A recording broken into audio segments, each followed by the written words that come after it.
Good morning, everyone. Welcome to Coffee with the Pastor. I'm Pastor John Woodin, and this is a ministry of Hollywood Faith Christian Center in beautiful Hollywood, Florida, just south of Fort Lauderdale on the Gold Coast of Florida.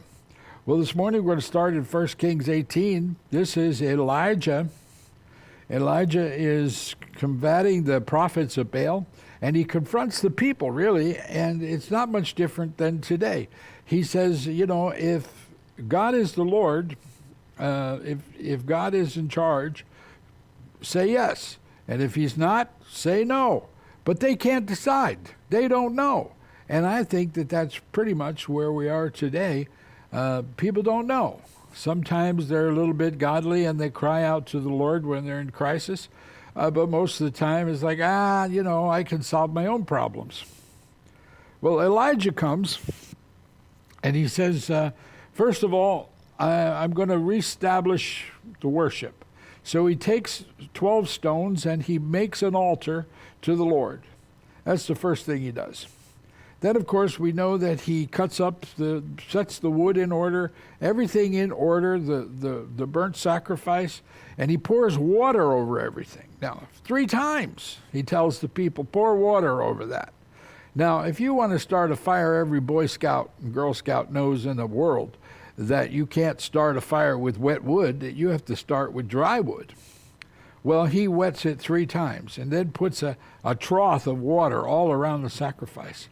And then God supernaturally brings fire from heaven and consumes the sacrifice. It licks up, the fire licks up the water, and it licks up the dirt and the dust, and it's overwhelming. And the people cry out, God, he is the Lord. Well, finally they come to the realization after a supernatural demonstration. The supernatural is what gets people's attention. I'm a believer. I don't need the supernatural. But I want to tell you, the people out there, they need to see the supernatural to get their attention first. In 1 Kings 18, we see that this God makes a shift into the supernatural, and the prophet Elijah kills the prophets of Baal on Mount Carmel. Hosea chapter 10 says this, sow for yourselves righteousness, reap the fruit of unfailing love, break up your unplowed ground, for it is time to seek the Lord until he comes and showers righteousness upon us. That we need altars of our heart. What is an altar? An altar is some place that's raised up, a structure or place where sacrifices are made.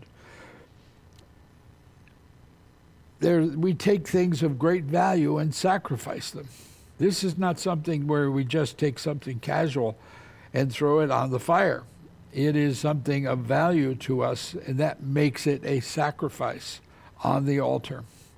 In the Old Testament, they built altars of stone, and they built them a lot, all around. In fact, Abraham, throughout the scriptures about Abraham, would build 4 altars.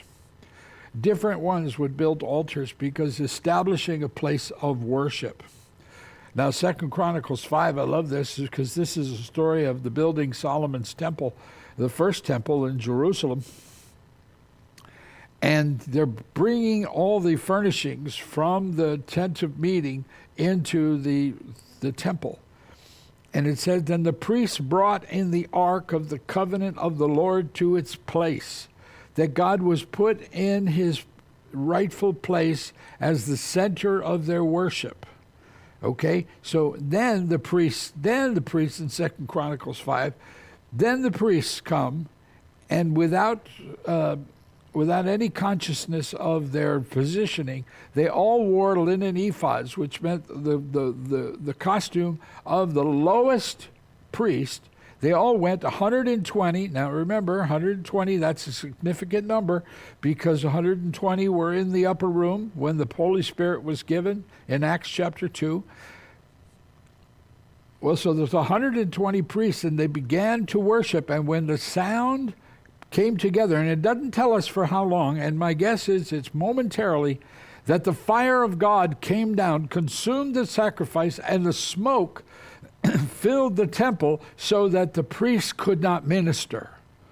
They were on their faces or against the wall, or they were pushed down because the presence of God was so heavy that they couldn't minister in that place. Wow. See, the supernatural gets our attention. Isaiah 61 says this, that they will rebuild the ancient ruins, repairing cities destroyed long ago. They will revive them. Revive them. There aren't many times in the Bible that the word revival is used. Isaiah 62, go through the gates, prepare the way for the people, build up the highway, take out the stones. So these would be the things that would cause people to stumble in the roadway or break a cartwheel.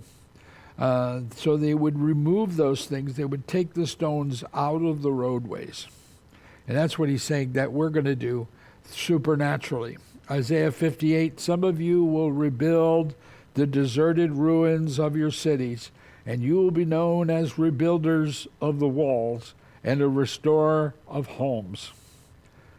Revival, ladies and gentlemen, revival is what we seek, the supernatural presence of God. God bless you. See you again.